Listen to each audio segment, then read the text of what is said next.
She never cried as a child. Not once. Not when she fell off her bicycle and split her chin open. Not when her grandmother died and the whole family was drowning in grief.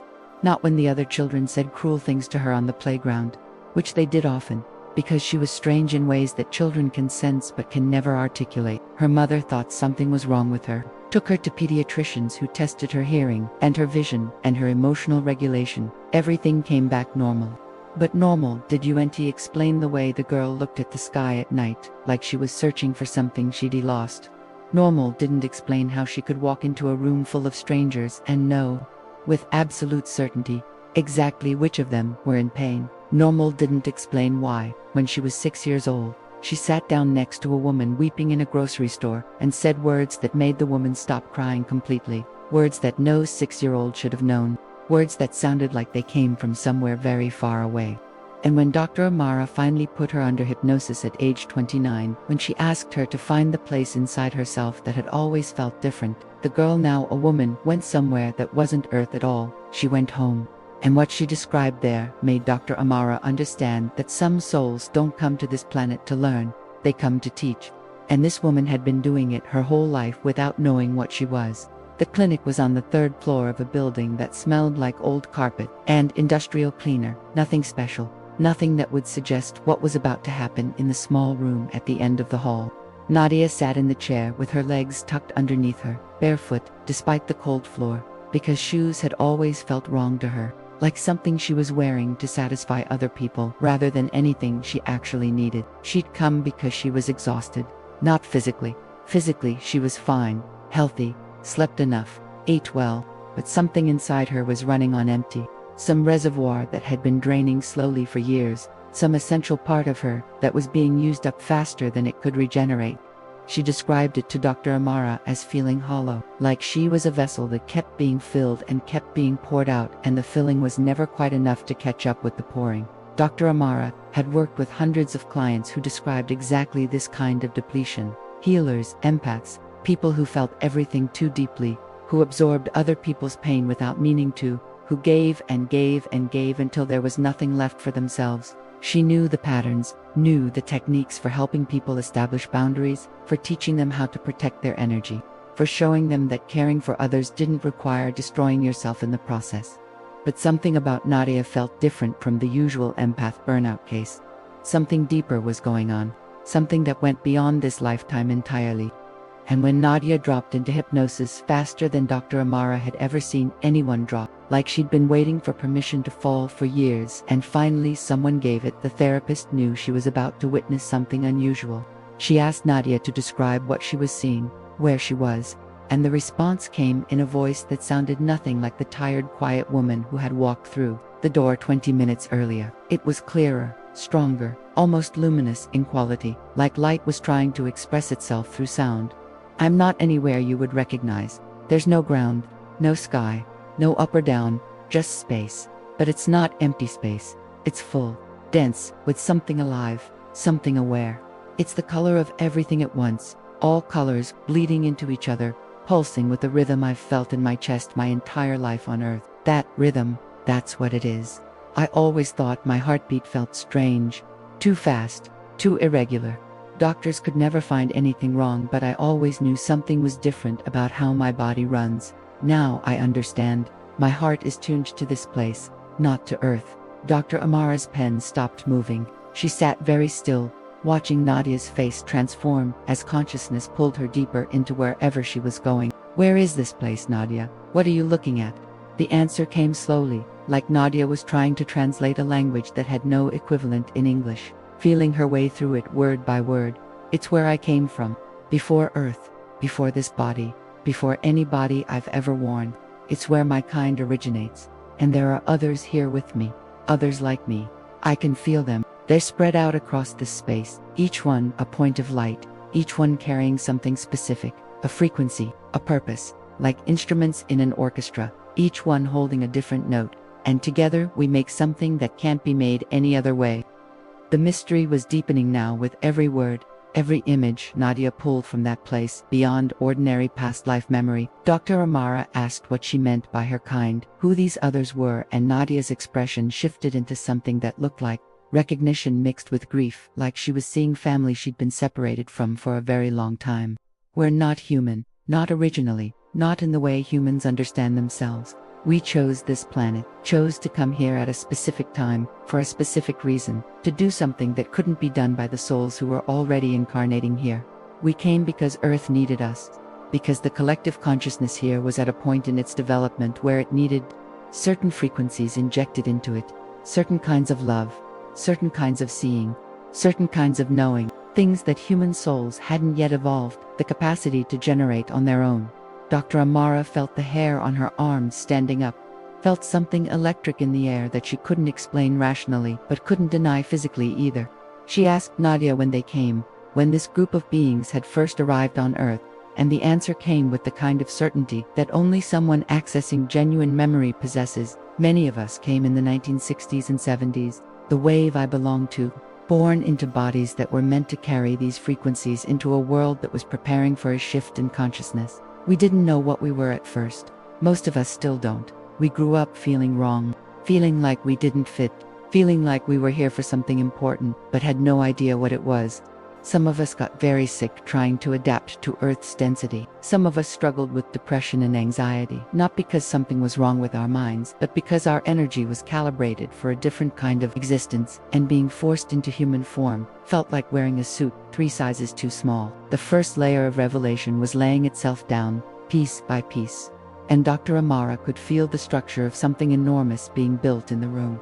Something that went far beyond the usual past life regression, into territory that felt more like first contact than therapy. She asked Nadia what they were meant to do here, what specific frequencies they carried, what their purpose was. Nadia's face went through several emotions in quick succession: pride and sadness and determination, and something that looked like guilt. We came to help humanity remember. Not the spiritual teachings, those were already being carried by other souls doing important work. We came with something different. We came with the ability to perceive and transmit love in frequencies that human consciousness had unaccessed before. Higher octaves of compassion, deeper dimensions of connection, ways of seeing each other that dissolve the illusion of separation at a level most humans couldn't even imagine. We were meant to be seeds, planted here to grow into something that would change the entire trajectory of human evolution. But something went wrong.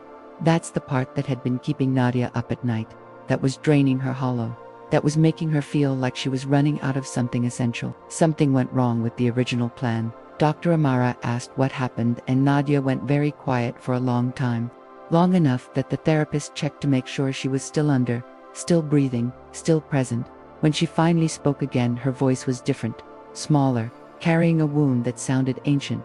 We weren't prepared for how hard it would be, for how lonely. We came here full of love, full of purpose, full of this massive capacity to feel and heal and connect. And the world we arrived in wasn't ready for us. Humans looked at us and didn't understand, couldn't understand.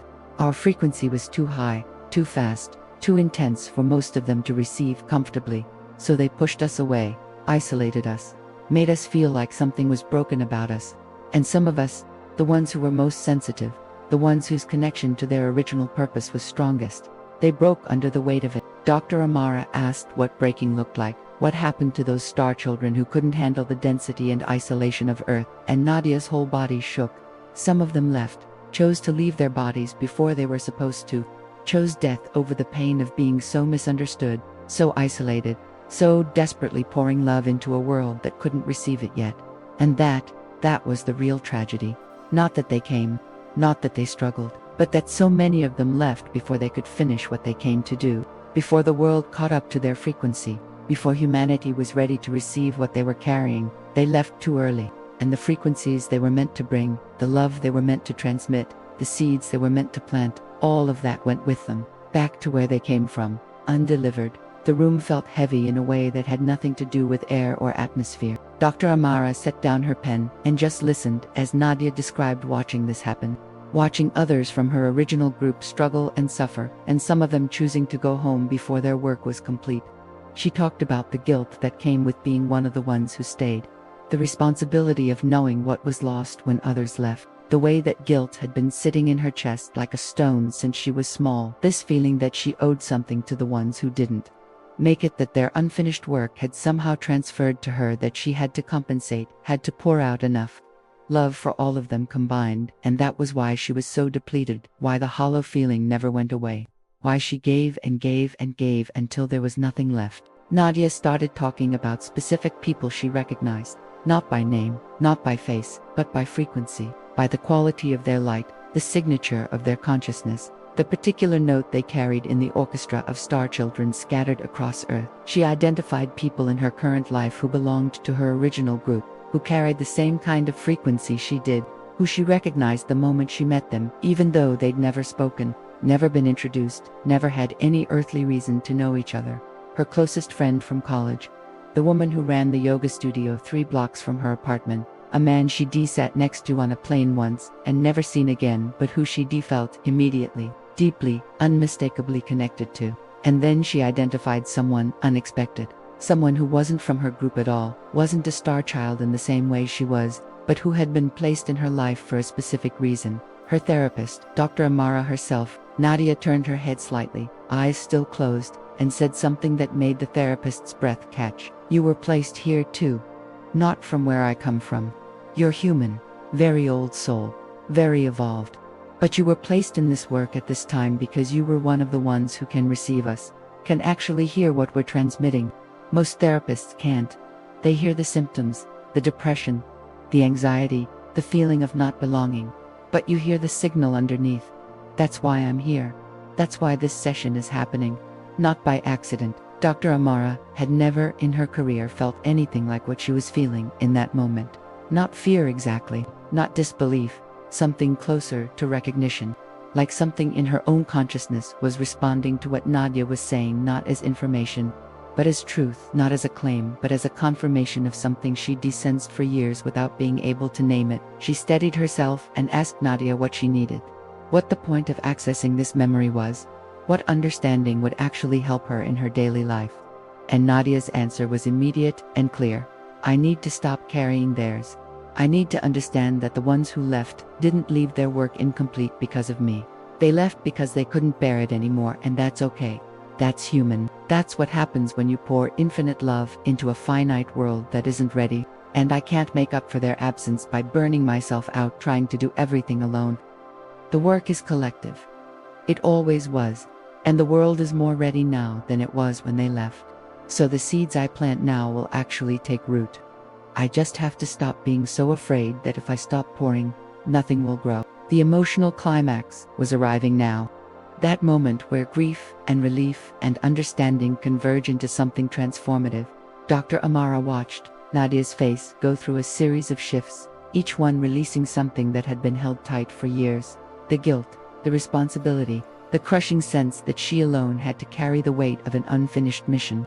The belief that her depletion was the price of love. All of it was moving, shifting, reorganizing itself into something that could actually sustain her instead of consuming her. And Nadia spoke to the ones who had left, wherever they were, whoever they had become, sending words across whatever distance separated them. I see you. I know what you carried.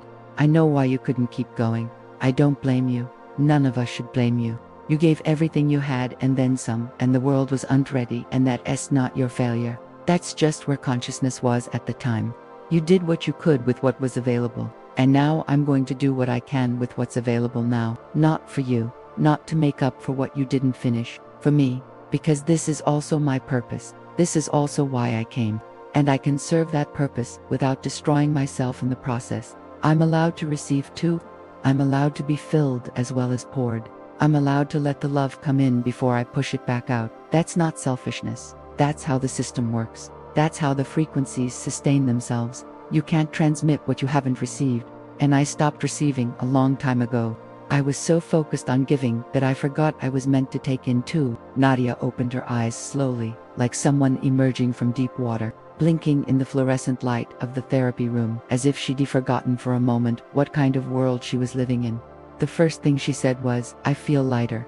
Not fixed, not solved, but lighter. Like I've been carrying a backpack full of other people as unfinished business, and someone just unzipped it and let half the weight fall out. Dr. Amara asked her what she was going to do differently, and Nadia laughed, a surprised sound, The kind you make when you realize the answer has been obvious all along.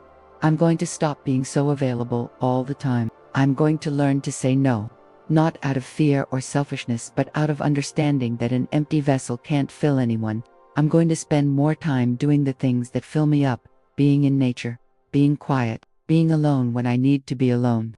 Not because I'm running away from my purpose, but because I'm preparing for it, charging up so I can actually transmit at the frequency I am meant to transmit instead of running on fumes and sputtering out half the signal. She talked about how the understanding of who she was, where she came from, what she was meant to do, changed the way she saw her entire life. Every moment when she'd felt wrong, every time a stranger had looked at her like she was speaking a different language, every instance of pouring comfort into someone who was suffering and then feeling completely emptied afterward, all of it made sense now. She wasn't broken, she wasn't too sensitive, she wasn't too much. She was calibrated for a frequency that most humans were only just beginning to access, and the dissonance she'd felt her whole life, that grinding sense of being out of step with the world, wasn't a sign that something was wrong with her. It was a sign that she'd arrived ahead of schedule, that she'd been carrying a frequency that the world was unquite ready for yet, but was getting closer to receiving every single day. In the weeks that followed the session, something unexpected started happening. Nadia began encountering others, not in therapy, not through any deliberate searching, just in the ordinary flow of her life, at the grocery store, on public transportation, at work. People who felt familiar in a way she couldn't explain, who she looked at and felt that same instant recognition she'd described under hypnosis. People who were struggling in exactly the same ways she'd struggled, depleted, isolated, feeling like they didn't belong, feeling like they had something enormous to give but no idea how to give it without losing themselves in the giving. She started approaching them, gently, not with explanations about star children or frequencies or cosmic missions, just with presence. Just with the simple recognition that she saw them, that she knew what they were carrying, that they weren't crazy or broken or too much. Some of them responded immediately, like a lock clicking open, like they'd been waiting for someone to see them their entire lives, and Nadia was finally that person. Some of them were cautious, suspicious, not ready to trust that anyone could understand what they were feeling. But Nadia waited. She'd learned something in that regression session that she hadn't known before, something that went beyond the specific revelations about her origins and purpose. She'd learned how to receive, how to let the love come back in instead of only pushing it out.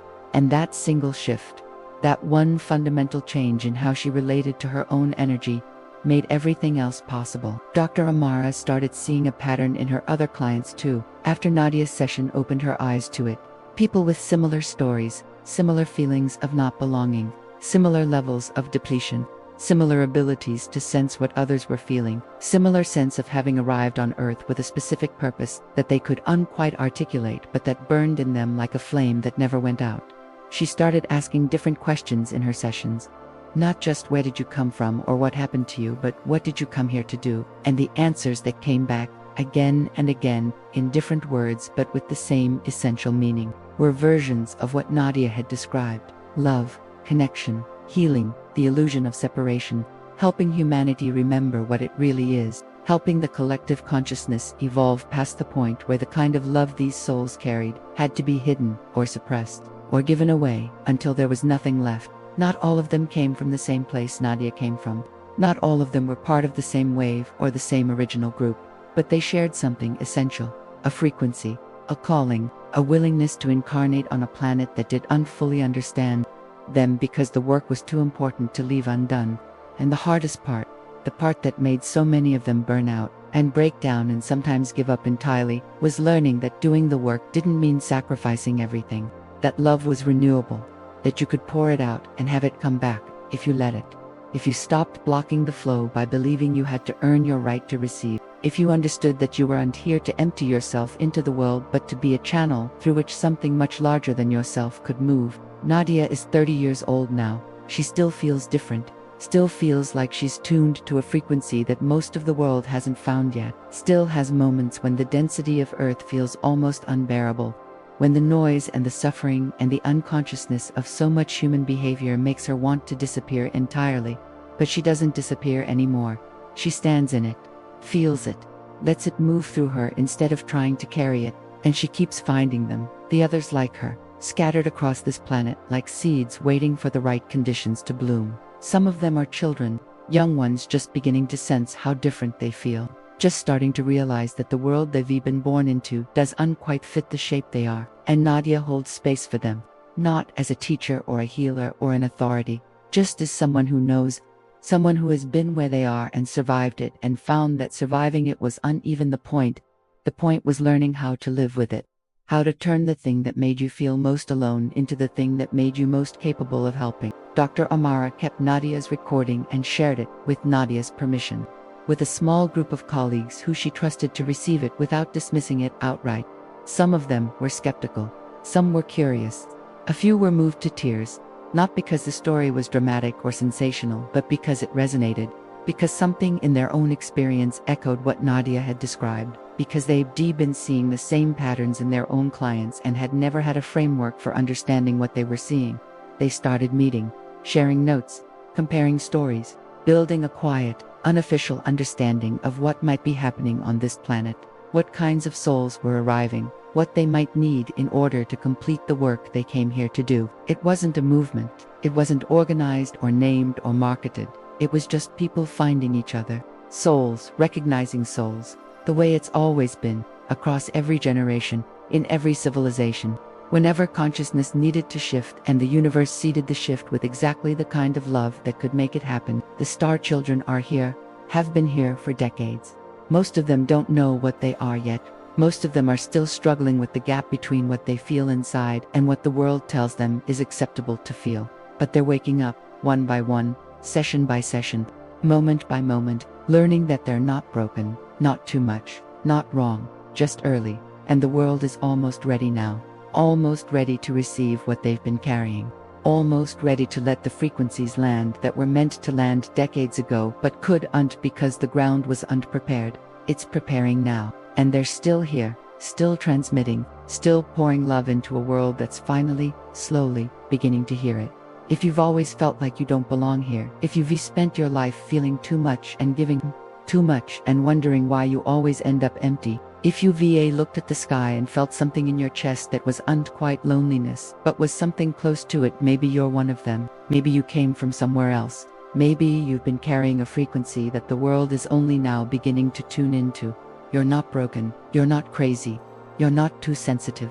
You're exactly what this planet needs. You just need to learn how to receive as much as you give, how to let the love come back in, how to trust that the work you're redoing matters even when no one around you can see it yet. There are others, more of you than you think, more seeds than anyone realizes, and they're all waking up at the same time.